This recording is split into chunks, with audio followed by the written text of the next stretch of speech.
Greetings, adventurers, and welcome to the 250th episode of the Adventure Incorporated podcast. This is the final episode of the Battle of Mughamara, and the stakes for this show have never been higher.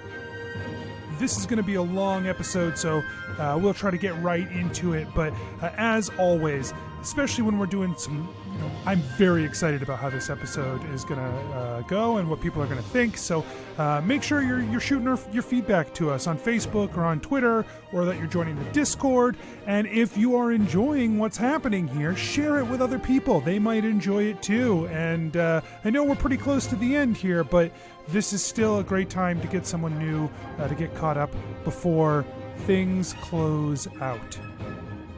And of course, I want to thank our patrons at patreon.com/adventureinc who do things for this show, and so that hopefully they are getting value out of the show, and so they choose to give value back to the show so that it can grow and get bigger and better. And we try to give a little value back. This week on the patron feed, if you are not a $5 patron, now might be the time, because we are going to release an episode this week that I am calling The Fate of the Mysterious Blubs, and you don't want to miss it. It's going to be really informative, I think. So check that out. I think it'll be a lot of fun, and we have plans for more stuff down the road. So definitely become a patron now if you are not one already. Folks, I just can't wait any longer. I'm so excited about this episode. This is a long time coming. So let's get started.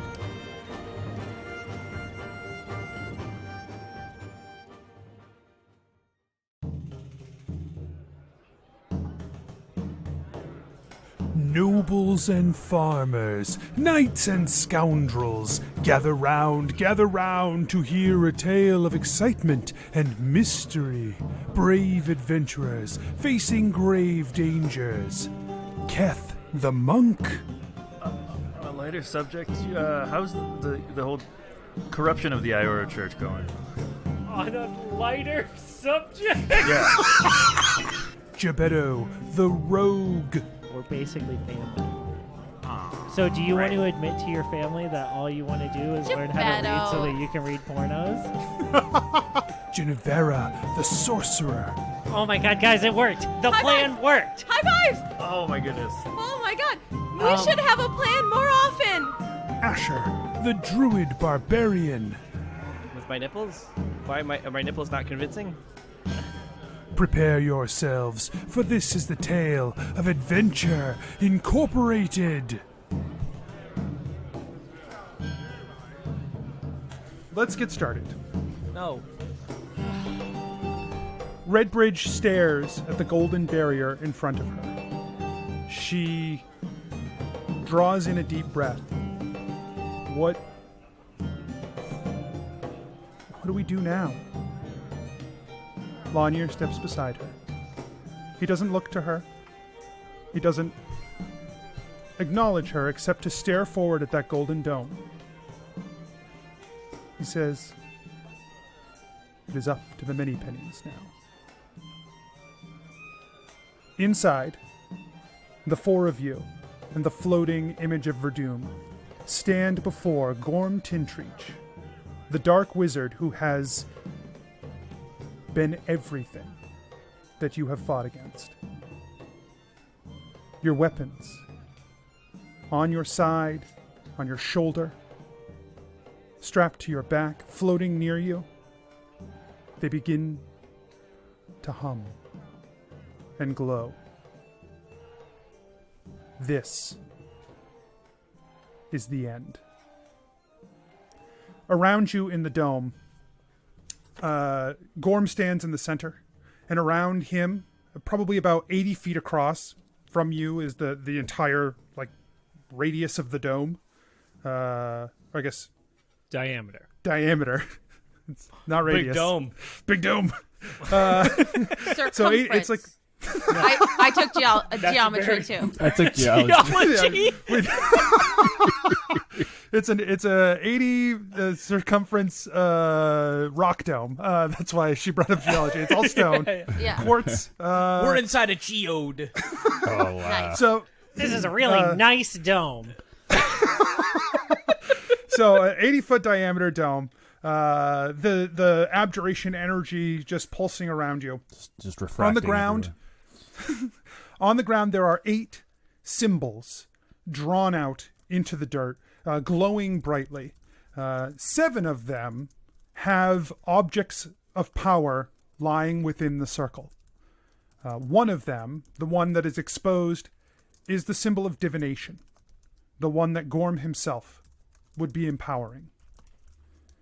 Around the circle, you can make out a couple of these things that are familiar. Some of them are not quite as familiar. But as you take the moments of Gorm, as you walked in and Evian gave her speech and Gorm is beginning his process, you have a few moments, you're glancing around at these objects. You recognize the yellow glow of abjuration. You recognize the green glow of conjuration. You recognize that all of the magics are represented on each of these platforms. You see some things that you are very familiar with. You see a stone, not unlike the orc stones that you have come across before, that rests upon transmutation, empowering that part of the ritual. You see a wand that, Jennuvera, you saw referenced in the reading material. That sits upon evocation, red light shining up underneath it. A unicorn horn sits upon the enchantment symbol, empowering that part of the ritual. And of course, there are a few you aren't necessarily sure what they are. There's a skull. It looks to be a dragon skull sitting on the symbol for necromancy. It looks like there's a small, gray, squishy glob of goo with silver veins running through it, and what looks like maybe tentacles. It looks like an opaque jellyfish. That sits on the symbol of illusion. And on abjuration, Gebetto, there is a very familiar mace sitting on the abjuration symbol. Justin? 2 little eyes drawn on the head of the mace stare back at you, and a little smiley face. He doesn't say it out loud, but he thinks to himself, "What are you doing here?"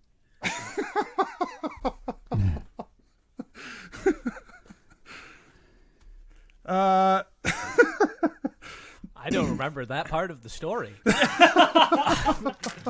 At all. I feel like this needs one of those little boxes from the comics where it's like the issue number. Yeah. See episode 50. Got it. There's like a sepia-toned image of you standing over the symbol of abjuration for the first time, kicking a lizard corpse in and then hucking your mace down tied to a rope. When he pulls the rope back, there's no mace. Yeah. And a pair of portal stones sit, green light shooting up underneath them. 2 stones that you have researched that apparently are connected in some capacity. Gorm, standing in front of you after being bathed in the light of the Evian washed over him, you see him bring his back up as though he's trying to stretch out his wings. What did you do to me?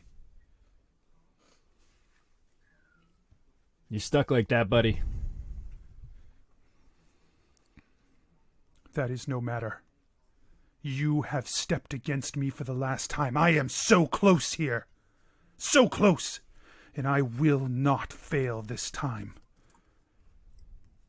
My God must rise again.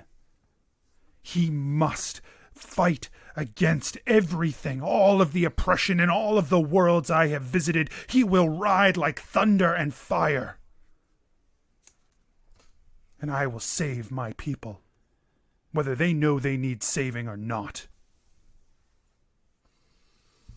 This is where you die, Gorm. This is it. You're done. You think I die here? If you come against me now, you die. You are mortals. You are nothing compared to me, and I will prove it to you if I must. This ends here, and Keth throws forward Verdum and says quietly, "One last time, buddy," and lets it go. Make an attack roll. Sweet.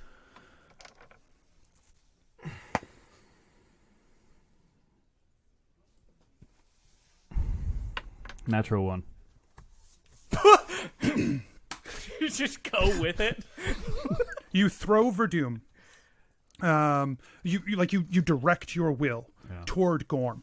The Verdum begins to glow with bright energy. It's like it is intended, like destined for this. This is the purpose of this weapon as it goes hurtling towards Gorm. And he throws his hands forward, and the weapon stops a quarter of an inch in front of him. And his hands vibrate, and the weapon shatters. Bright light sprays out as bits of metal spray back across you like shrapnel. You are pathetic. I will kill you if I must, but you are insignificant to me. That's the only way you're getting out of here. It's He over puts his our dead hands down. bodies. So be it. Roll initiative. Can I ask a math question? Fucking while we're shattered rolling? Verdum. Yeah, I'm scared. I'm a little spooked. What's your math question, Steph? What did you say the diameter of this circle is? 80 feet. Okay. Why do you ask? Wait, is it a math question or a maps question? Yes. A geology question. A math question. 13. That means if Gorm's in the middle, then the furthest I can be away from him is 40 feet. Correct. I assume you have our nuclear arsenal, I guess, is the word I want to use. No. Enchantment. I was just checking. Got it. I assume you're a squishy sorcerer? Just asking for a friend. Yeah. Got it. Yeah. No, just asking for math. I want to be able to still shoot spells and destroy magic at the same time. Okay. So what do I got for initiatives? 6. Keth got a 19. Asher got a 13. Gebeddo with a 14. Gorm raises his hands above his head, and he draws forth magical energy. You can see the spells around him pulling not from the space here or even from the objects you carry, but from the ritual he has been weaving himself. That itself is like drawing forth the energy for these spells. He forms a fireball in his hand. It grows larger and larger, and then he slings it off. So I need everyone to make a dex saving throw. I'm sorry, can I use Gorm can I use Gillick's shield? No, because that's not a single target. Got it. So good to know. Jennuvera casts counterspell. Okay. Heck yeah. So you are going to have to roll against it. What do I add to my roll? I rolled a 12, so I don't know what to... I have does the that- spell right here. Sorry. Yeah, I just don't know that spell very well. Even though I'm probably going to wind up Counterspell? casting it. I think it's the DC is 10 plus the spell's level. But And you roll and add your spellcasting ability. So what's your spellcasting ability? Modifier. 10. Your My charisma spell modifier. attack bonus, or my charisma modifier is 5. So that's 17? 17. So it would be, so technically that would counter a level 7 spell, is how I understand. That is correct.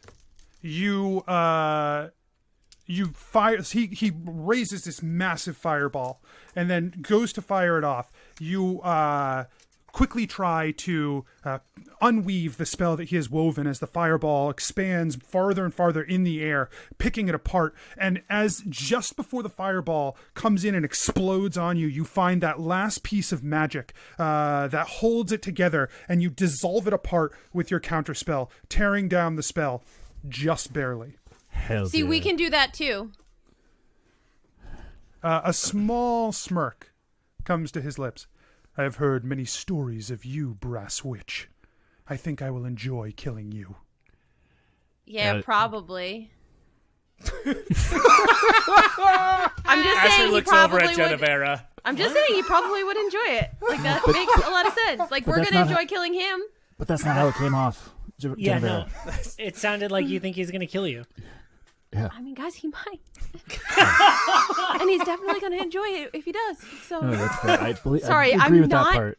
I'm not good at. Hey, Yeah. we've got this. Yeah. Hey, A second spell from Gorm begins to channel towards you. He brings his arms to the side and charges up energy and cracks off a lightning bolt that fires through toward two of you, Jebeddo and Keth. So give me dex saving throws, Jebeddo and Keth, as the line pierces in. I want to use my last dex saving throw instead of rolling this one. No. Ooh, nice. 29. Okay. So Keth has a sanctuary. He is a little known monk spell or ability that It's not a spell. that Actually, it is. I'm wrong. if he is the target of an attack, they have to make a wisdom saving throw of DC 17, or the attack has to target somebody else. So I don't think, because this is like an it's area 2. of effect Yeah. that you're in, I don't think that applies. It's fair, tough but fair. 11. Okay. Now you do have evasion, right? So you Right. take half still? Of this, half of a million. So 500,000 damage. Okay, 500 Divided by 2. 0. Oh, I'm dead. Weird. This is more Keth is- dice than it sounds. It sounds like more dice than it is. I'm just looking for This d6s. is more dice than it sounds. Jackson, it sounds. Words tonight. We're all a little punchy. Keth, most of all. Hey, Keth's well rested. Okay, so it is 32 damage on this lightning bolt that careens past you. You let it, you step back as it whizzes by, still crackling into you for 16. Jebeddo, you duck and roll very quickly out of the way. The bolt hits the barrier at the edge of the room and ricochets off and is now bouncing about under the dome. It appears that the magic that strikes the dome does not dissipate. It is just moving about in here. Huh. That's just silly. That's annoying. That's awesome. Keth, it's your turn. Keth's going to continually dodge lightning bolts for 6 seconds. No, he just stares at Gorm for a second and then just takes off towards the orc stone. Okay. So you're going to try to scoop it up? Yeah. So as a reaction, Gorm says, "No, not the ritual." And he tries to cast a spell at you, directly targeting you. So we're going to go ahead and make that wisdom saving throw. Woo!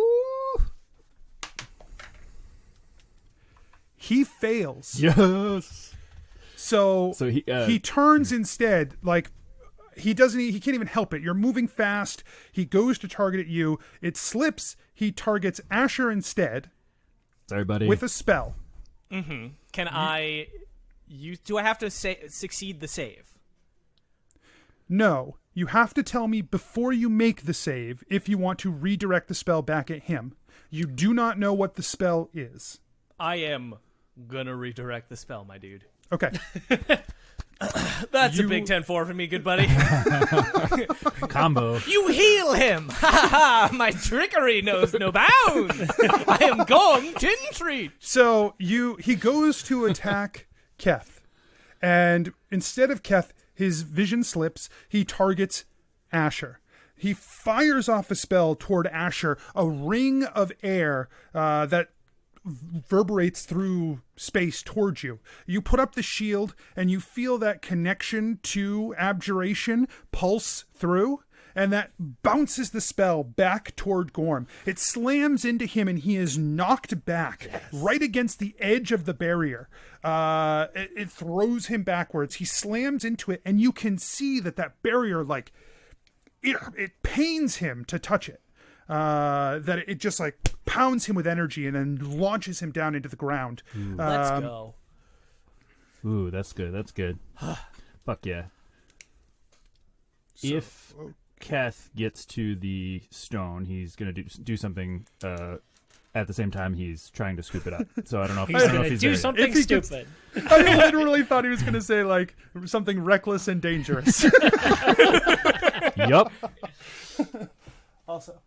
So Keth, you charge forward and you scoop up the stone. And as you pick it up, you can feel its connection to this ritual through it. It is still tied to this ritual. It is still fueling this ritual. But you also now have it in your hand, and there is that connection to that as well, to your heritage that pulses through this object. Keth also takes out Uthral and combines the stones and tries to channel in a way that he has before in order to be in a place with this whatever is in this new one, Uthral and myself in a location. I assume in Keth's brain. His bones and stones. Bones and Stones. The classic tag team is back. I thought Rob was coming up with the Orc Pub, where you find these two gentlemen at. Excellent. Bones and stones. Yeah, just like a nice neutral orc cafe that Yeah. A cafe. You hold. Can I offer you a cappuccino? You hold Uthral's bone. Eat milk. You hold Uthral's bone, and you hold this new object, this stone. You touch them together, and you feel that resonance between them, that your intention to fuse these objects has happened. And then you've channeled that power, and your mind is cleared again. Your vision gone. You are in a white space with this smoking clouds around you, as have always sort of been here, but there's something different, something more opaque about this place now than there has been previously. And you hear a call out from the shrouding mist. You hear, "Hello, Uthral, where are you? I'm right here." It's Keth, your friend. You might not remember me, but we're friends. Is there anybody else with you? I don't know. I can't even see you. Just Uthral, and then Keth tries to follow the response. Uthral comes out of the mist, like his hands out in front of him, like waving around, like he's trying to see what's going on. He's like, "Oh, there you are." Hey, it is great to see you. I really never have enough time to talk to you. It's terrible, and we really need to talk about stuff. Something is wrong. With me again? Or here? No, with me. So, just full disclosure, what I did was I took another... do you know how when orcs. A second figure emerges from the mist. This orc is thin and pale, like emaciated, as it walks out of the mist, stumbling forward. It stumbles to you and puts an arm out onto you, and it says, "Blood of my kin." And it closes its fist on your shirt, trying to hold itself up. I'm here. I am so thin now. He has taken so much. I could hold out no longer. Uthral, there is an evil dragon outside of this place who is using orc gods, you and this person here, for his own ill will. We need to stop him. What is your name? I am Shapetaker. Shapetaker, I'm so sorry this is happening to you. This is an insult to our people, and I'm going to do everything I can to avenge it. Please, lend me your strength in doing that, and I will be able to stop this Gorm. I have so little left to give, but I will give you what I have. Uthral, I need you, and I'll be back to explain everything, and hopefully we'll talk about some stuff, but... I can't. My power is being taken. I can feel it draining from me. Not just my magic. All of it. My life, even.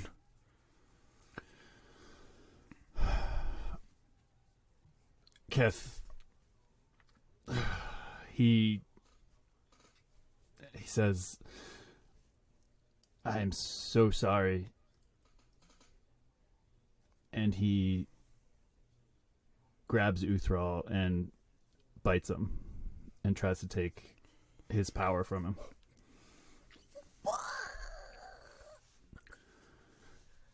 Wow! Holy shnikes! I know everybody was thinking it. What the heck? He can't let him take his Gorm. He can't let him feed Gorm. You hear from your weapons. That's fucked up.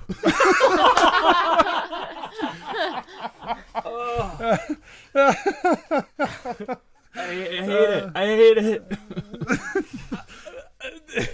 You bite into Uthral, who looks shocked and aghast, and he says, "What? I thought you said we were friends." You draw forth that life force, and you feel it fill you, and it bursts inside you. You see a whirl of colors, abjuration, conjuration, evocation, all of the schools of magic bursting within you, like power welling up inside. And when you open your eyes again, Uthral is gone, and just Shapetaker stands there. He looks at you wide-eyed. Who are you? Keth is just crying and blood coming down off of his face and just saying, I'm trying to save our people. Please lend me your strength. And he reaches out again to touch Shapetaker. Shapetaker, you can see in his face that he has nothing left to give. But if he did, he would fight you with every piece of him he had. Keth sees that and smiles. Just tears just streaming down his face. And realizes that whatever power Keth can take from this place, there is no more. And he tries to snap back to reality. You push back into the real world. You still feel that fire in your veins, that power coursing through you. You don't really know how to manifest that, but you know that there is this this extreme magical energy coursing through you now. We will go to Gebeddo. Top that turn, bud. Yeah. No shit, right? You're like, I run and attack Gorm without advantage. Right. Just kidding, No. he's 80 feet away. You get halfway. Gebeddo does run to the illusion squid thing Okay. to grab that and try and he basically wants to use that to empower his illusion spells. Give me an intelligence or wisdom check at with proficiency. Okay.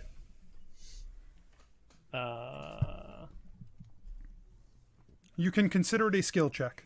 Great. Can I consider it an intelligence or wisdom, you said? Yes. Okay. So I say with proficiency so that you can assume that it is one of your skills in that process. 30. And which did you pick? Intelligence. Okay.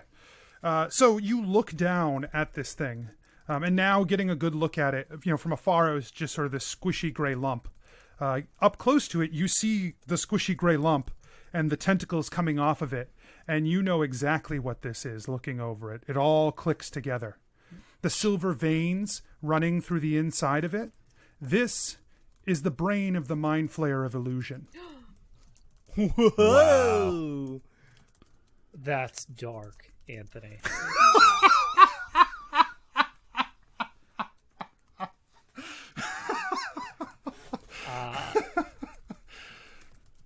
Is it does it look alive? No. Okay. Then yeah, Gebeddo grabs it. Okay, yeah, you pick up this squishy brain, and also through this brain, you can feel that it is still connected to this ritual as well. That is still the case. Gebeddo puts it in the bag of holding. Okay. You're pretty sure you've got Mind Flayer slime on everything now. You're never going to get it out of there. That's all I'm saying.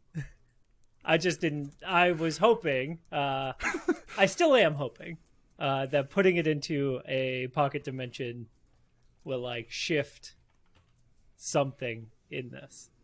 You're not sure, but you continue to hope so. Yeah. You can't, because you're not holding it anymore. Right. So you can't feel that connection or not, but you've tucked it away. Okay. Great. I need Jennuvera to make a dexterity saving throw from the lightning bolt that is bouncing around the room.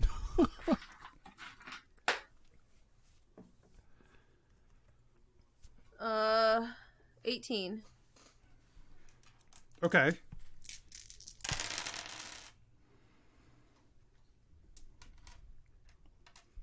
So you take 19. Oops, one more. Hold on. Sorry. You take 23 halved. So you take 12.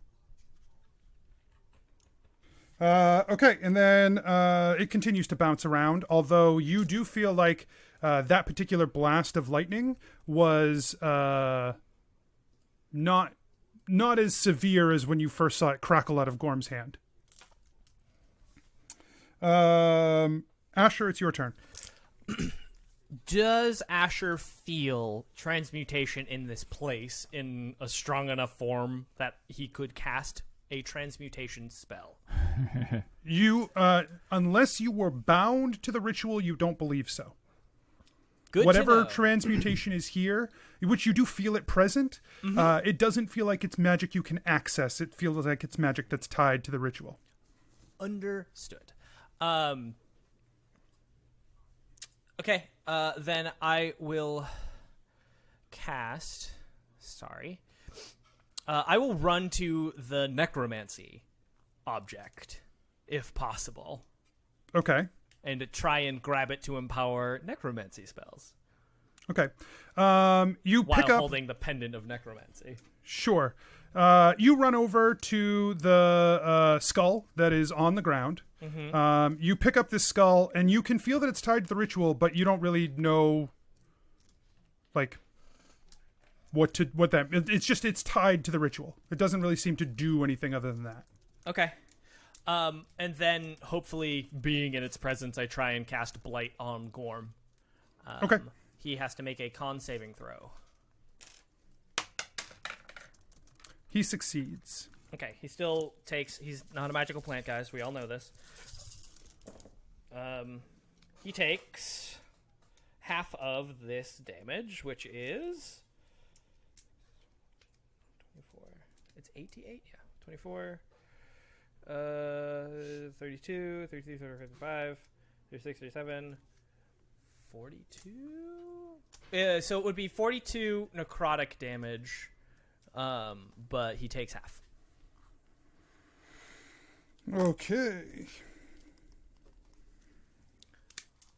Okay. And then, in the very least, I'm trying, with holding this, like, object to actively disrupt the spell that's happening, like, by literally moving it out of the ritual circle, too. So you just, like, slide it out of the ritual circle? Just kind of, like, shimmying them, trying to disrupt it as much as I can. Yeah. You don't feel like it had any, like, palpable impact? It's worth a shot. Oh, misalignment! No! My biggest weakness! I sure hope no one casts a gust of wind. Jennuvera. All right. Jennuvera points at Gorm and casts Finger of Death. Yeah! It is a Constitution saving throw. He succeeds. Okay. Well, he still takes half of 70. Great. Nice. All right. Anything else, Jennuvera? Yeah, I'm gonna run to the unicorn horn. Okay. Yeah, you run over to the horn. Similarly, when you scoop up the horn. I snap it in half. Okay. Whoa! Give me a charisma check to do so. I apologize first. Nice. I rolled a 19. Charisma is plus 10, 29. Woo! So you put your hands on it. That's right. I can roll skill checks over a 22. What's up? You pick it up. You pick it up, and it doesn't feel like particularly like solid. It feels like somewhat brittle. But when you go to break it, what stumps you is not your strength, but it like pushes back against your being. Oh shoot! No, you're right. It's only a 24. I added the save throw. Sorry, shit. All right, well, 24 is still fine. No, it's whatever. We can work with that. Mike's yelling at me. It's fine. So it feels brittle, but when you go to break it, it pushes back against like your being, and you actually feel like you have to bolster your confidence to like overwhelm it. And when you do, the horn snaps into two. But you don't feel like its connection to the ritual is broken. Okay.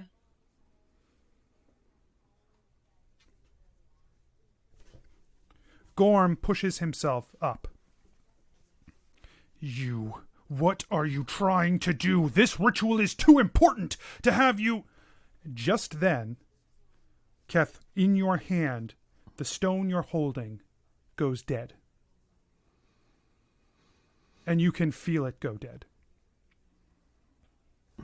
And he can feel it go dead. And his eyes snap to you with fury and rage and fire behind them. It is the hardest stare you have ever received as his voice cuts out and he just stares at you. Keth, tears still streaming down his face, just is staring right back at him. He feels his mouth still feels wet. I don't know if there's there's blood on it or anything, but he feels like there is.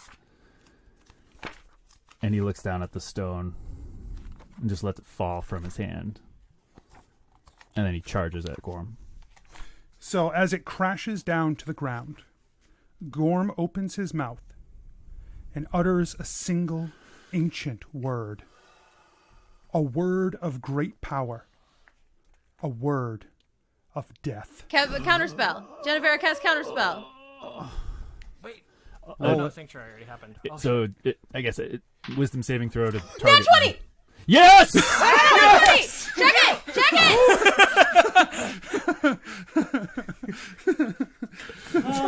it!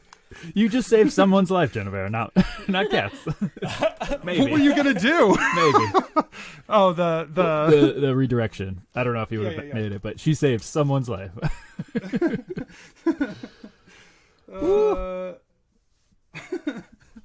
Okay. Jennuvera throws up her hand and slashes at the spell as the word reverberates through the air. How do you counterspell a power word? You're just like la la la la la la. Shut up, Rob. No, like the power words have always there is a visceral magic of the universe that is tied to them. That tears itself through reality toward Keth.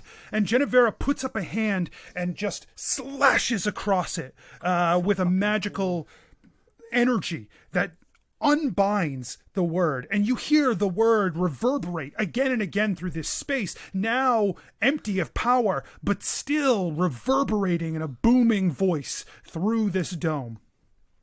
And Gorm lets out a scream of rage. He is so furious. And he tries again to attack you, Keth. So I'm going to roll the Sanctuary again. Sure. He fails the Sanctuary. Yes. And so he turns his attention to Jennuvera instead. Jennuvera gives him 2 thumbs up. Oh, God. And he returns the favor of the Finger of Death. Go ahead and make the con save, Steph. Okay.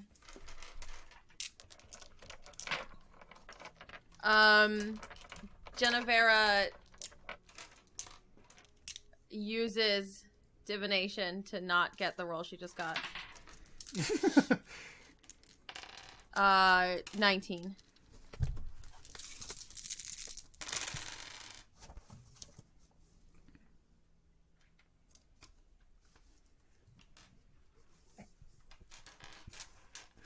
It's on the second page. That part there, Rob. You have to turn here. So 58 damage comes hurtling towards you with this Finger of Death. As you steel yourself against it, you take half of that. But yeah, so you take 29. Yeah. Jennuvera thinks to herself, I did it better.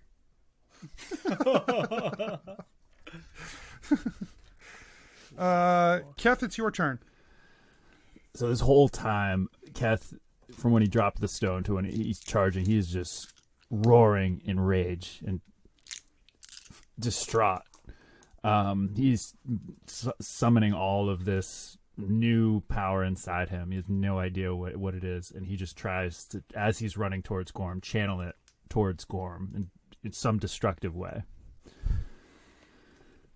Okay.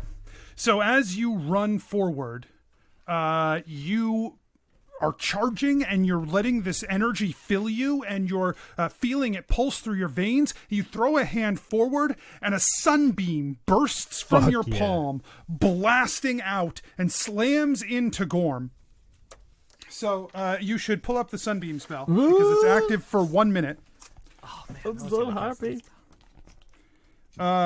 So it's a 5 foot wide, 60 foot line. Each creature in the line must make a con saving throw. On a failed save, a creature takes 6d8 radiant damage and is blinded until your next turn. On a successful save, it takes half as much and isn't blinded. You can do this as your action on any turn until the spell ends. And for the duration, a mote of brilliant radiance shines in your hand. and sheds light.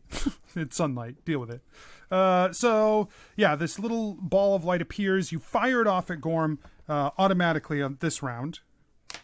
68. He succeeds.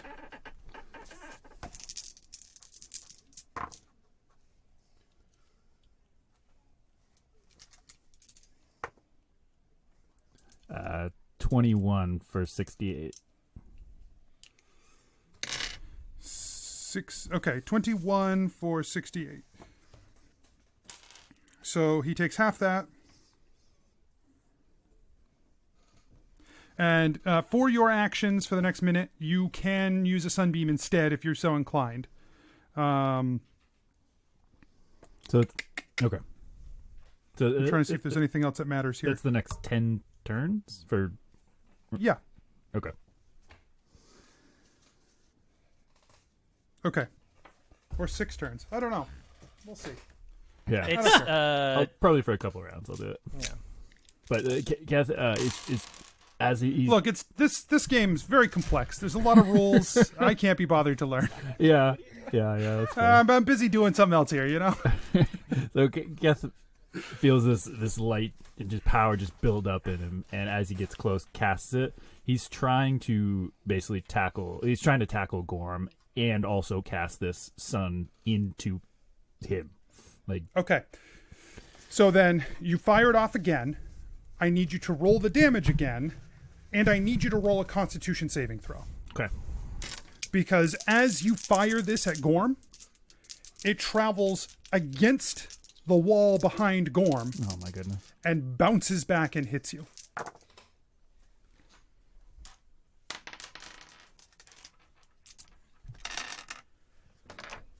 $23 damage. Okay.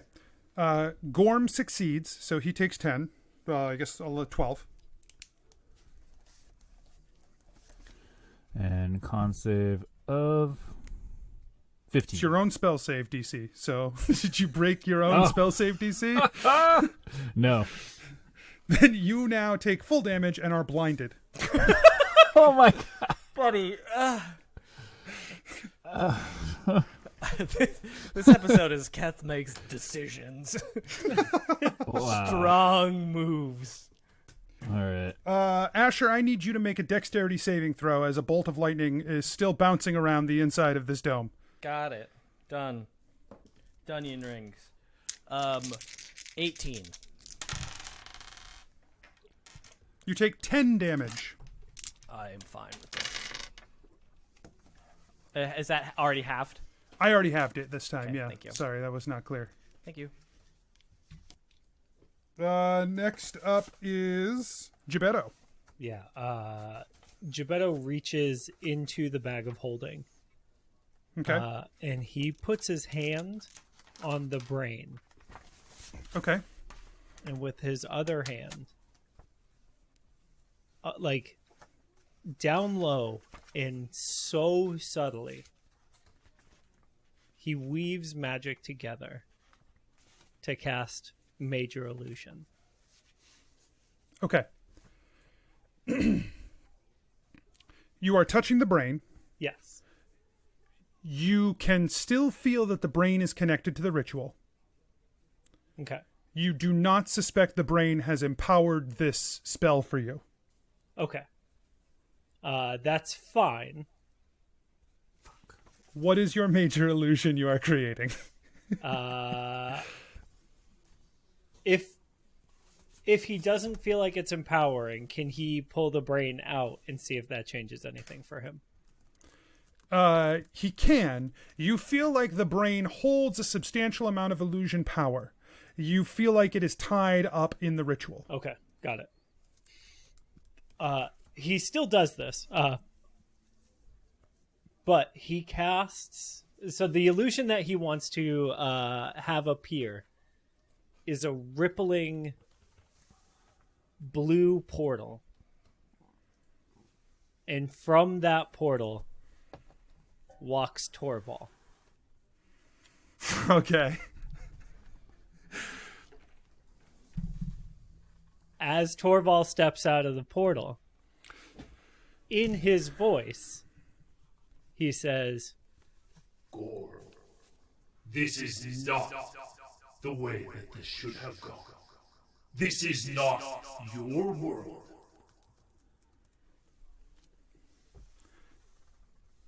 Four of the 5 people under this dome can see this image in front of them because Keth is blind. yeah, Keth hears the sound of a shimmering divination portal, and he hears as giant footsteps stomp out and a massive dragon appears. I'm sorry. That was a cool idea, and I know, and I don't want to undercut it, but I just needed to really call Keth out in that moment. Oh fuck! What is that? Okay. So you've picked him in his draconic form. Yeah. What phase of Thorval have you picked for the draconic form? The phase that Jebeddo remembers him in. So back in the day, he was the leader of the leader of the dragons in Gorm's first reality. Right. So that's the vision that Jebeddo has of him. So he's pushing forth like the clean version, we'll say. He's of trying Thorval. he's trying to do the most accurate that he can, right? Because he's got this fresh memory. Right. So Gorm sees Thorval step through this portal, and his eyes go wide.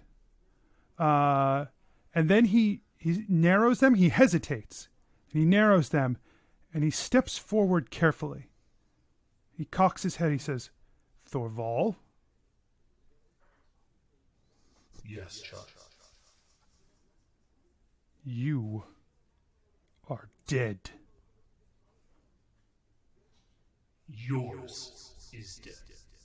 You know, I am in it. His smile begins to turn up, and he says, "You think I haven't checked? You are dead."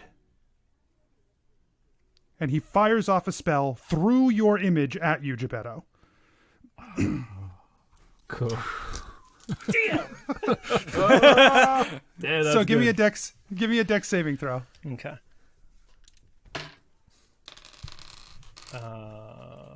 Where is that is an 18? Okay. Yeah, so another blast of lightning comes at you, which you dodge back. So 18 saves? 18 saves. I want to use my save to move the brain into the path of the lightning. If you do that, you will still take half damage. That's fine. Okay.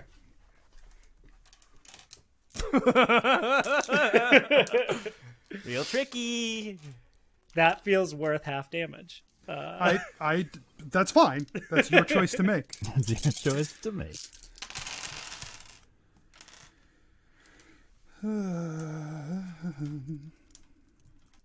I'm like sweating. I don't know about everybody else, but my hands, I'm clammy. So the lightning blasts for 35 damage, so you take half that. So 17. Okay. And the brain is just a hole burned straight through this brain as the lightning bolt cracks through it and then bounces off of the shield and begins to bounce around the room. The brain, now with this the smell of char and a hole through it, Gross. just you feel like the power that it was providing to this ritual weakens significantly. Yeah, that's good enough for Jebeddo, and he tosses it aside. It lands on the grass. Gross. Okay, Asher, it's your turn. Cool. I'm gonna cast. How close is he to the wall? Still. He's right up against the wall. Cool. I'm gonna cast Wall of Stone to push him into the wall. So like from my position, I'm going to cast basically a wall of stone right from me to him to smush him into the wall that seemed to hurt him a lot. Can you move the wall once you cast the wall? So, no. So there will be a wall in the middle. But like, how do you push him? You can just like keep him constrained, if the wall right? cuts through a creature's space when it appears, that creature is pushed to one side of the wall, your choice. If the creature were to be surrounded by all sides of the wall, which I'm not doing, but if it were to be surrounded by all sides of the wall, they make a dex saving throw. So I assume that would still he would take a dex saving throw to not be smushed up against a wall, the wall I think that's and pinned. I think that's the way that we would have to play that, is that he makes a dex saving throw to see if he is crushed against the wall or not. Yep. Or if he gets out over the top. And if he succeeds, he has to use his reaction to move his speed, or to move, essentially. So it eats his reaction no matter what. Sure.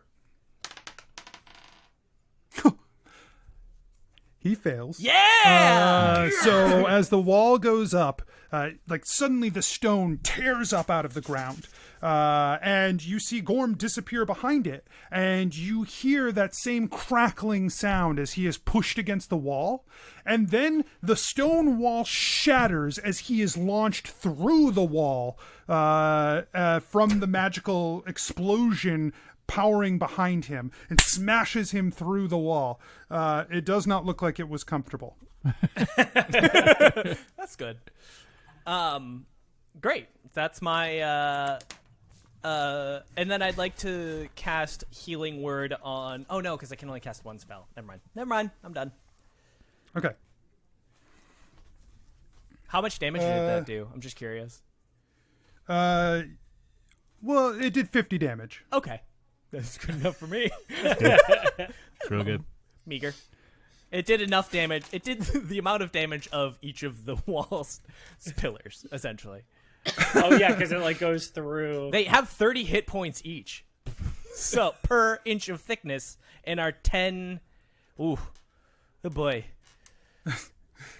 Jennuvera, it's your turn. Okay. So Jennuvera is going to fly because she needs something to make her feel better. And then she's going to cast Mental Prison on Gorm. Okay, so he needs to make a wisdom saving throw? Intelligence saving throw. Intelligence saving throw.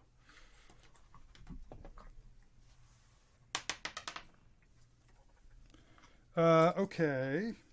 So he succeeds an intelligence saving throw. Okay. Well, he takes 19 damage, or 20 damage. 39 damage halved. Okay. All right. Okay. Gorm sees now the illusion, the squishy illusion brain has been damaged badly. And you can see his face contorting in anger. And he says, No, this cannot be stopped now. It's too late. This is happening. I will force this to happen. And he pushes out a wave of energy off of himself. So I need Keth, and I think Asher. Have you moved at all? I'm just near the necromancy. Yes, you went over to the skull. Yeah. So Keth and Asher both have to make Constitution saving throws from the pulse of energy that pushes off of him. Got it. Nice. 21. 18. Okay, so you both save, which means you will only take half damage from this.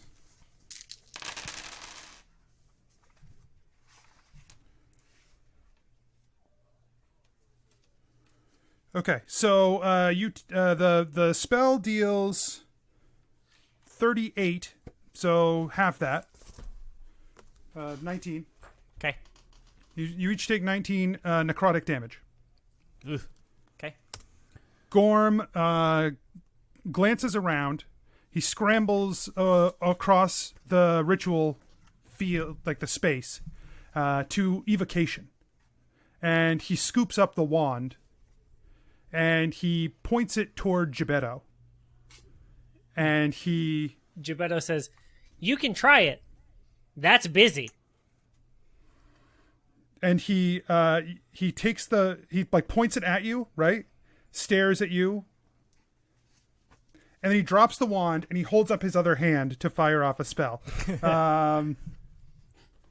I thought that was like thieves' cant for a second. I was trying so hard to fucking like figure out what. Yeah. What happened? What did happen? Because the energy is being channeled into the spell, he doesn't want to take energy away from it. Gorm's getting rattled, baby. It took me. That's fair. It took me so long to get there, though. Also, because the sentence didn't make sense. So I was like, "Thieves can't." Is Gorm like what? Is Gorm a rogue? Yeah. Did I miss a hint somewhere? He just responds, "It's dinner time." Right. What? Didn't Jennuvera snap the wand? I know. No, the Anthony horn, said horn, the unicorn horn. But I thought originally, okay. There's a unicorn horn and a wand. Right. I If you thought guys Anthony want the misspoke. list, if you guys want the list, it's all in Discord. Okay. Like you thought she wanted to go to the wand, and I just said unicorn horn by accident? Yeah, exactly. And I was rolling with it, but then we're chatting about it now. Oh, boy. Man. Okay. So he's going to make an attack at you.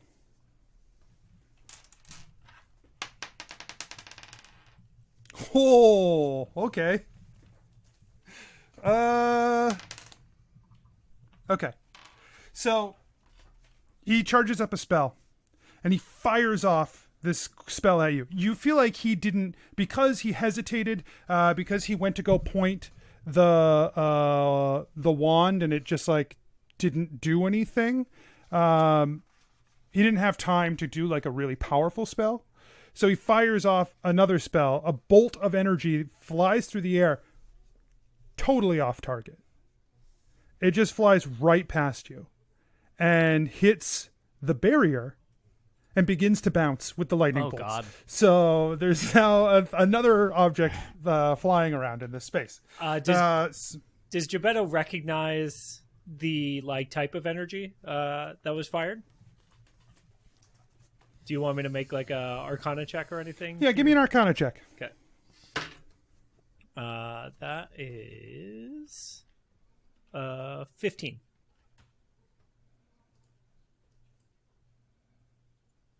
So it is a bolt of lightning that is but not a lightning bolt. It's like a witch bolt. Okay. And it is more powerful than a regular witch bolt, but not by a lot. Sure. Yeah. Jebeddo recognizes the spell type and is like, really? So I need Jennuvera to make a dexterity saving throw, and I need Keth to make a dexterity saving throw.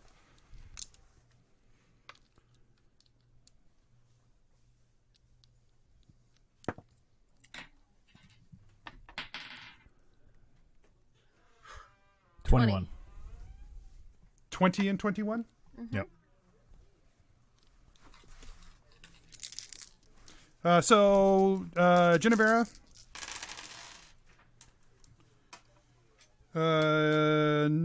you take 10 total, and Keth, you take 4, and the energy dissipates. So one of the lightning bolts is not flying around anymore. Okay. Asher, it's your turn. Great. I would like to cast Mass Cure Wounds, targeting my friends. So, Targeting Redbridge. Redbridge all of a sudden is outside, like, God, I wonder how it's. Ooh. All right. Okay. Feel good. Okay. Feel I feel like good I just about went this. to like a good session of therapy. It was just out of nowhere. Okay, cool. I'll take that. 22 to everybody. Nice. And this okay. Quick question: this spell has no effect on undead or constructs. Which of those is Keth?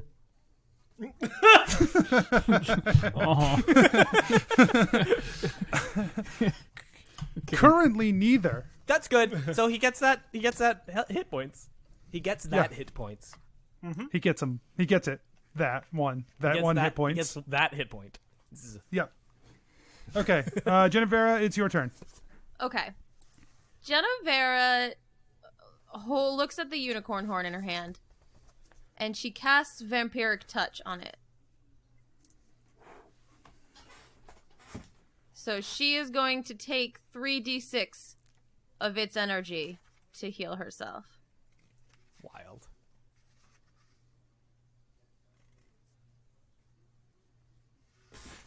Okay. Yes! So roll the 3d6.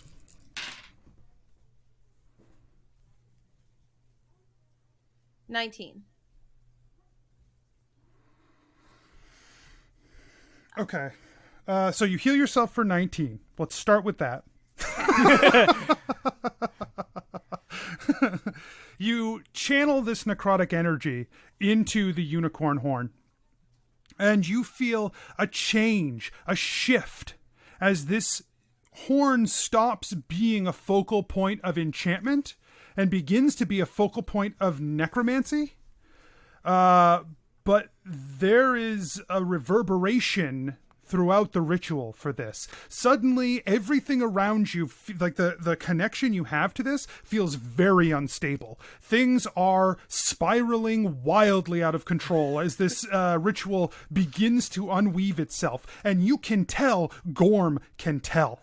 As soon as you do this, he's like, no! And he throws his hands up, and you can see that he is trying to channel as much divination energy as he possibly can.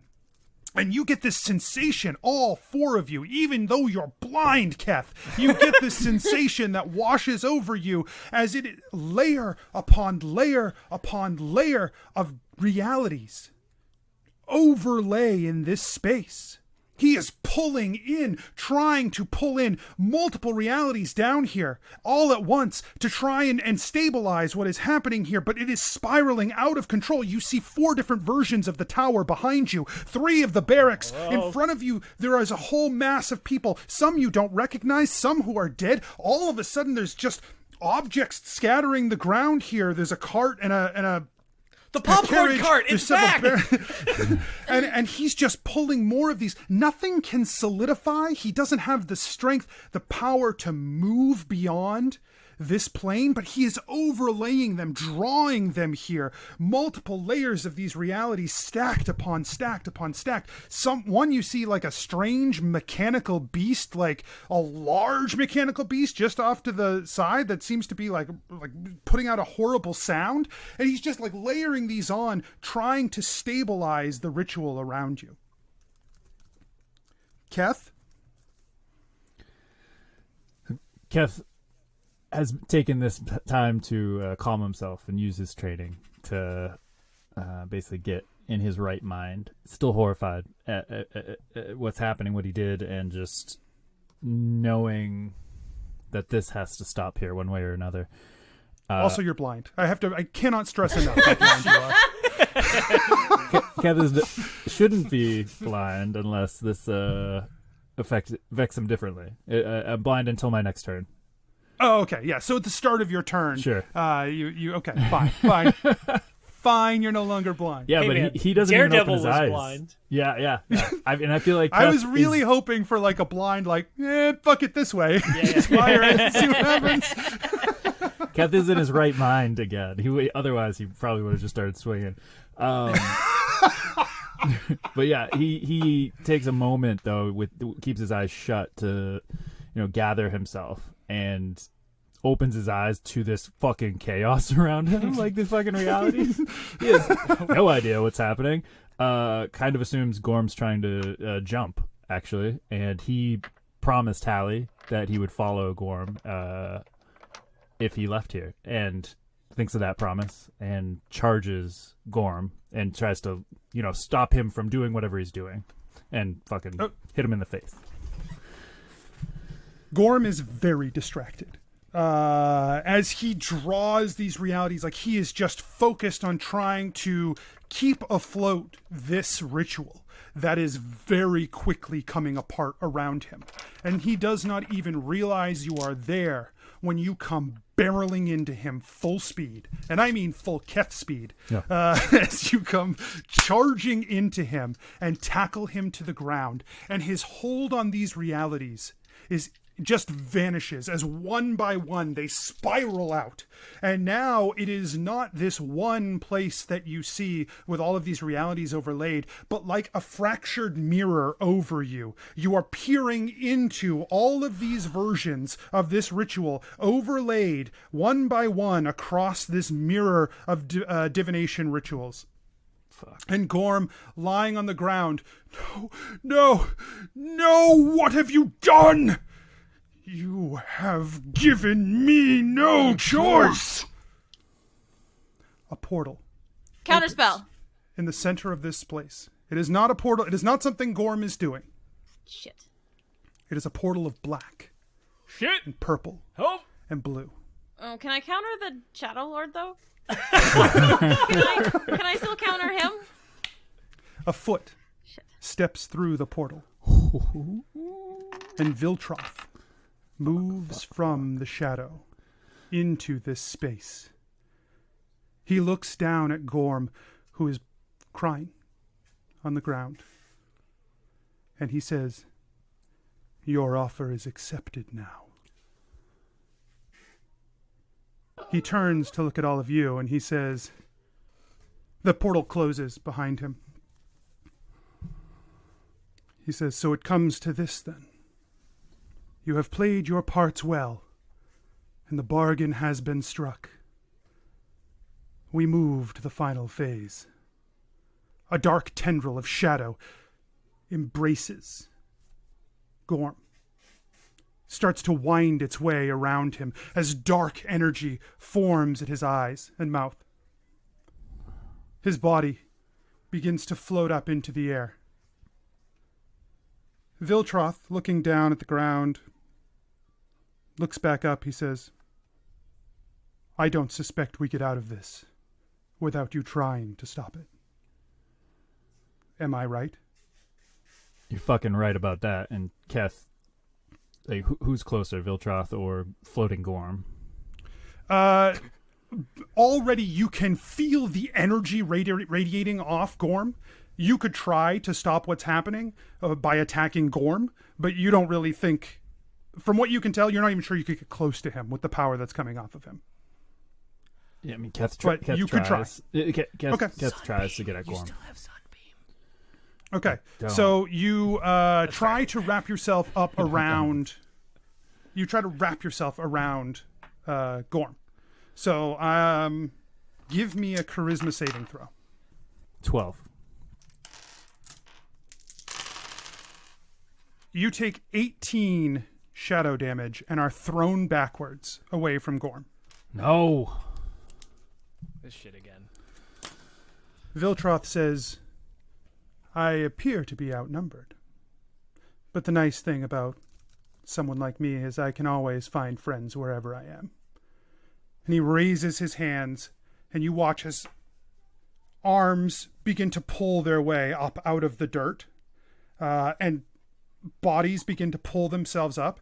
Two of them seem to be strong-looking, hulking skeletons that pull themselves up out of the dirt. One is different. One you've seen before. This is a tiefling in heavy armor. Pulls himself from the grounds of Adventure Incorporated. His eyes glowing bright red, as Thanlin pulls himself up and stretches out. And Viltroth puts a hand on his shoulder and says, "Go, my Death Knight." And now we're up to Jebeddo. Jebeddo reaches into his pocket and he pulls out the potion of silence. Okay. And is going to try to throw it at Viltroth's feet. Okay.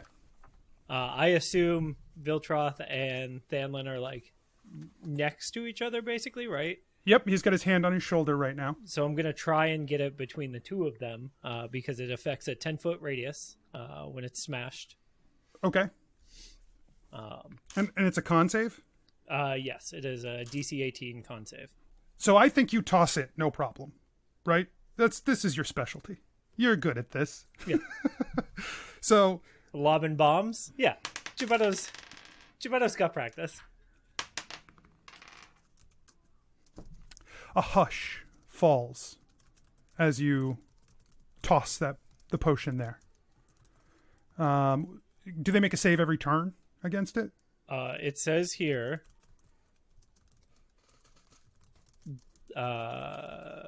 can be thrown or ingested in liquid form if the drinker fails a Constitution modifier equal to your spell save. The drinker cannot talk for 2d6 hours.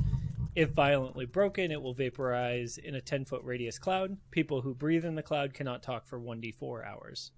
This includes casting spells. Nice. Okay, so give me a d4. 3. Okay. Prepare for trench warfare, motherfucker. So you see that wash over them, and Viltroth, like, he narrows his eyes at you a little bit, like almost like a really, and then he goes to say something, and then he's like, he just nods his head, like, okay. Yeah, Jebeddo. All right. Jebeddo winks and nods back, and puts a hand on my swishy. Asher? So there's now like a wall, not a wall. There's like a line of undead and a death knight, and also another. So there's two pretty hulky looking undead, a death knight, a lich, and then Gorm. Cool. How can I? Okay. Cool. Tuesdays, right? So, is there a 60-foot line that I could draw between all of them? I'm making a wall of thorns that I want to erupt underneath as many of them as possible. No, you could draw a 60... They are standing somewhat in a T right now. So you could draw a 60-foot line under the two skeletons and the Death Knight, or you could draw a 60-foot line under the Death Knight and Viltroth. And Gorm is in the air. Yeah, I figure I can't handle Gorm right now. Oh, God. Because Sunbeam, I could also do Sunbeam, but I saw how poorly that went. So I don't know if I want to do that. So I'm gonna try and hit what was the one that hits the most? You said there was like I could hit Skeleton, Death Knight, Skeleton. that. I'm gonna do that. Okay. Erupt in front of them. It is 60 feet long, 10 feet high, 5 feet thick, or circly or whatever. It blocks line of sight, so they'll have to move through it. If it appears on them, they make a dex saving throw. Dex saving throw.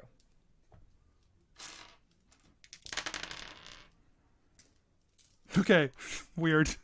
The skeletons succeed, and the Death Knight fails. He's got all that armor. You're not wrong, I guess. Definitely not wrong. That's for sure. Oh, I didn't roll that great. 19, 26 piercing damage. Okay. And the wall is there. If they can move through it, they must spend 4 feet of movement per 1 foot of movement to get through it. How long is the wall? For as long as I concentrate on it. I'm sorry. How long does the wall go? Like For as long from as I one side to concentrate the on other. it. What is the length of the wall? In the width. 60 feet long, 10 feet Okay. high, 5 feet thick. Great. So there is 10 feet on either side of the wall, essentially, where they could Yep. move around it. Yeah. And also, so yes, correct. you, Jennuvera, and Jebeddo are cut off on this side of the wall. Keth is on the other side of the wall. Oh, whoops. Another tendril of shadow bursts out of Gorm and like connects to the outer ring of this barrier. We are now at Jennuvera. Jennuvera, as you're glancing around, you realize in the divination, like the divinations that have formed around, this event is happening in each of them. And whatever world they're in, it's like overlaid there. But that Viltroth is not always Viltroth. In one, you see Clyde. In another, you see Ellatrix. In one, you see the Lich. And in one, you see the former king of Emberfall. But in each of these, the other things about this are things that were put there by the overlay by Gorm. They weren't there until it was overlaid. And so now these mirror images that are there are of you guys and do what you guys do. But those don't belong in those spaces. But the Lich is different in each. But it is your turn. All right, so Jennuvera flies up so that she can cast down over the wall. And she catches as many as she can into a synaptic static. Okay, yeah, you can catch all 4 of them in synaptic static. That's what I thought. Okay. So they all make an intelligence save.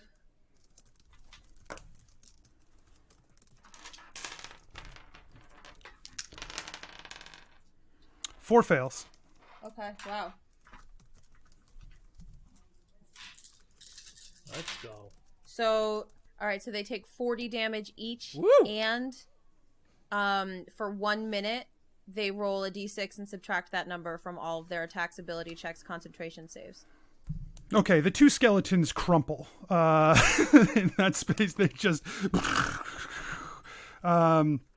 Fanlin puts his hands on his head and lets out a silent scream. And you see Viltroth, you can tell it is digging into his brain as well. And he just has a sneer for you.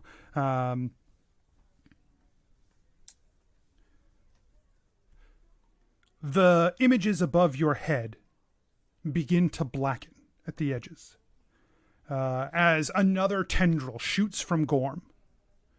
And then a 4th tendril shoots from Gorm. And as he is engulfed in black, those images blacken and fade away. And now it is just black that surrounds this place. And Gorm is a sphere of shadow hovering above. Viltroth silently chuckles. You can see you, Jennuvera, and you, Keth, can see the twisted laugh on his face. The Death Knight charges you, Keth. Fanlin running forward with pulling a blade from his side, and the blade is twisted and shadowy as he runs forward and tries to swing it at you.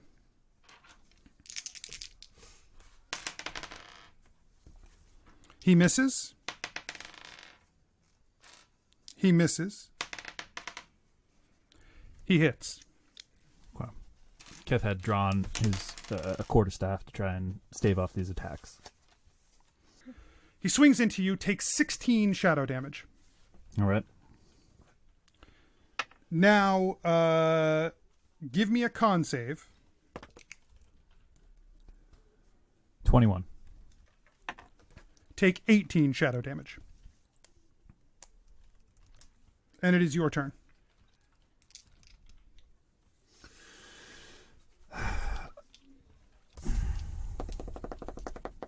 Keth snaps the quarterstaff in half. Let's do this, Keth. Yeah, let's Just don't be let's do weird. this. Shut up. And then attacks. I like how All all the of our attacks. weapons are just annoying. Like, Genevera is best friends with her weapon, Well, so that's fair. Yeah, if So we you're could attacking- hear it, we would be annoyed. Yeah. Are you attacking the Death Knight Yeah, or the- Viltroth? Death Knight, because he attacked The me, Death yeah. Knight that charged you. Yep. Yep. Okay. Go ahead. All right, 32, 16, 17, 31, and 18. Lowest is 16. Yeah. The 16, 17, and 18 don't hit. Wow. Only key strikes hit.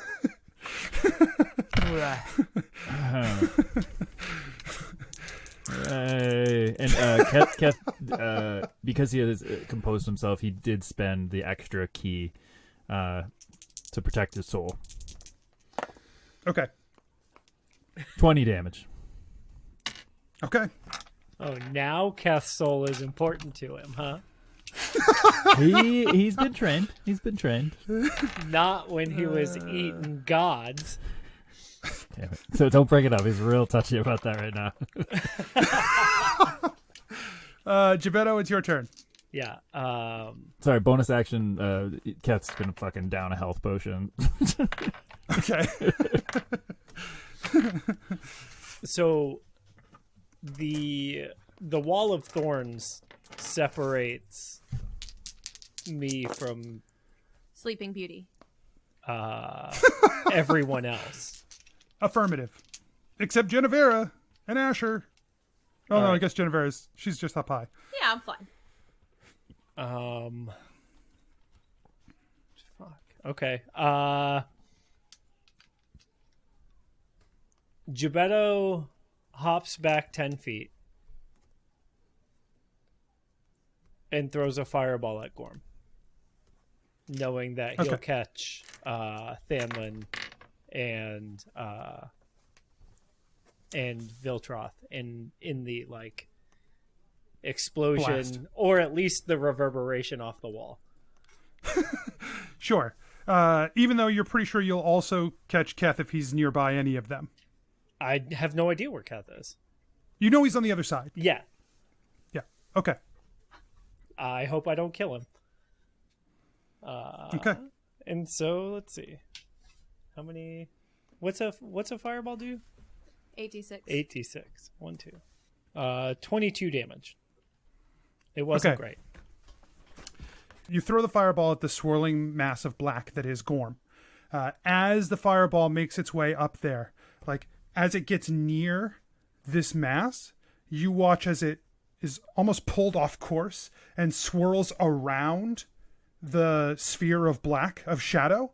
The fireball transforms from fire into shadow as it swirls around this and then slams down into the ground below it, releasing a burst of shadow energy, washing over Viltroth, the Death Knight, and Keth. Keth, what was your dex save? 19. Okay, so you dodge out of the way. You flip back, and because of your evasion, you are completely out of the range as this shadow energy washes down. But you watch it just basically hit point blank on Thanlin, and as that shadow dissipates, Thanlin is not there anymore. Now it is just a creature of shadow that has been overwritten by that ball of shadow. Whoops. Whoa. And it looks like Viltroth maybe like took a blast from it, but he's not hurt. Ooh. Hurt, but not like hurt. Sure. Sure. Asher, it's your turn. Jesus Christ. I stopped concentrating on the Wall of Thorns. So with this wall, when you stop concentrating, It goes away. Does that just mean it's not permanent? Yeah. Or- The wall of stone is still in the middle of the battlefield. That's against the back Yeah. wall. It's against the the back wall. that pushed him up against the wall Yeah. and pinned him. Well, I guess it exploded though. Yeah, there's still some rock. All right. It's fine. That's cool. But yeah, so this wall just disappears. Great. And so now you see the creature of shadow standing in front of Keth. Son of a bitch. And you see Viltroth, and then you see the swirling Gorm above. Conjure woodland beings. Let's go. I conjure 2 of those quicklings to come out and start stabbing. Okay.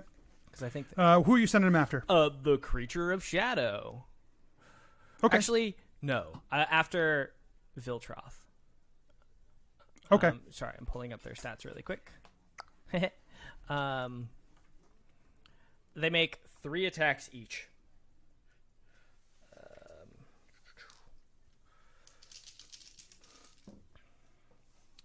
Wow, what a consistent quickling. You rolled 13 plus 8, 13 plus 8, 13 plus 8. So 21, Okay. 21, 21. Yeah, it steps. Yeah, it does.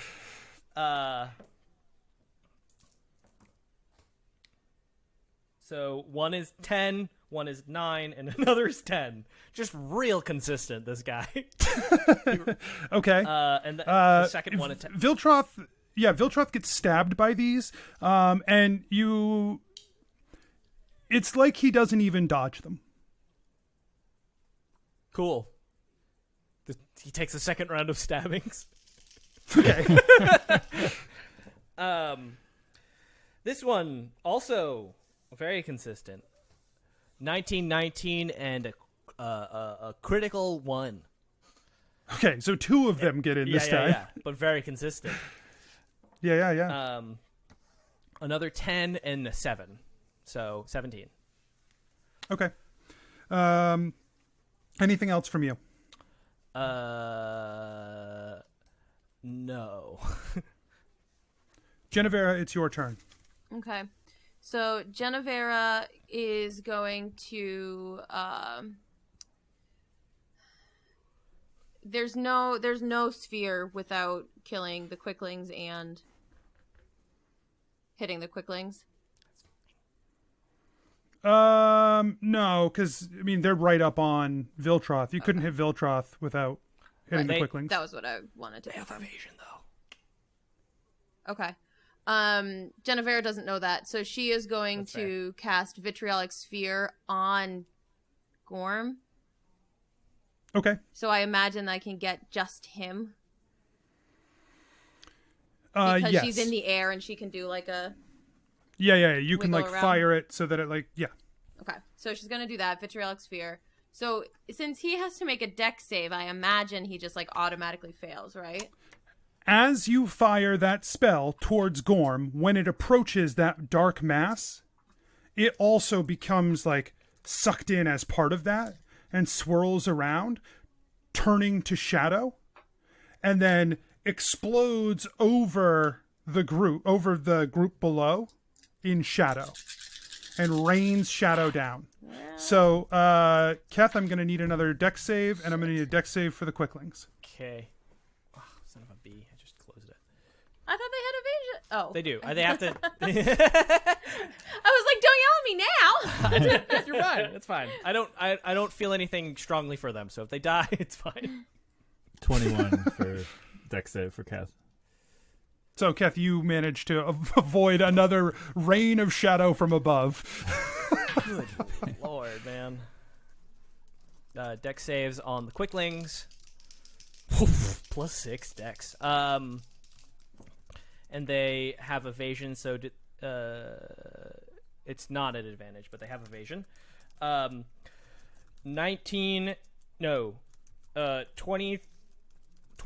and a 17. Okay. So 17 fails, right, Steph? Correct. Okay, 1 fails. Takes half. So it's 35 damage. Did Viltroth and Shadow Thanlin Night. Shadow Thanlin did not pass. Viltroth did. Okay, so it's 35 for Thanlin, half of that for Viltroth, and then at the end of his next turn, Thanlin's gonna take another 15. Same with Gorm. Thanlin's gone. As the shadow washes down over Thanlin, he dies. Oh. I was like, sorry, I know you said metaphorically, but... No. Night, I mean, so... like, this washes down over him and that shadow creature dissipates. Okay. Also, a Quickling died. It has evasion. It still died. The swirling ball of darkness that is Gorm suddenly constricts tightly into a small sphere of shadow. And you begin to feel that ritual fall apart again. Suddenly it's spinning out of control once more, imbalanced and threatening. It's like shaking the ground in this place. And then that orb expands out huge. And the swirling stops. And instead of Gorm, there is a shadow dragon with tentacles pouring off of its back, and it lets out a roar as it says, The Avatar of Shadow walks the world, tremble in doom before the darkness. And the ritual explodes under your feet. Suddenly the earth beneath you fractures, and steam and fire burst from beneath you as this spell feedbacks and begins to explode around you. Your weapons begin to hum and glow and reverberate as they have many times before, but now much, much stronger. You feel a sense from them. A sense of purpose. Their purpose to destroy Gorm Tintreach is no more. Gorm is gone. And with the power they have left, all that remains, you feel this glow protect you as the ground beneath you gives way, and an explosion shatters the dome. And everything here goes flying. And as the compound and Mughamara gets smaller and smaller as you fall away, the shadow dragon grows larger and larger on the horizon. Tendrils of shadow tearing into the buildings of the compound and leaving it in dust as you slam into the ground, unconscious.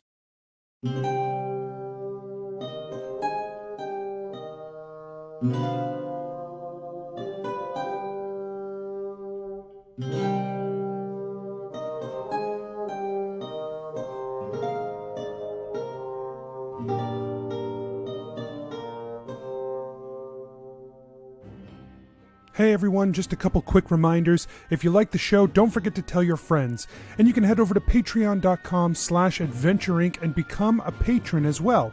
You can also head to our website, adventureincpod.com, for links to our social media and the store where you can find t-shirts, stickers, and more. That's all. We'll see you next week.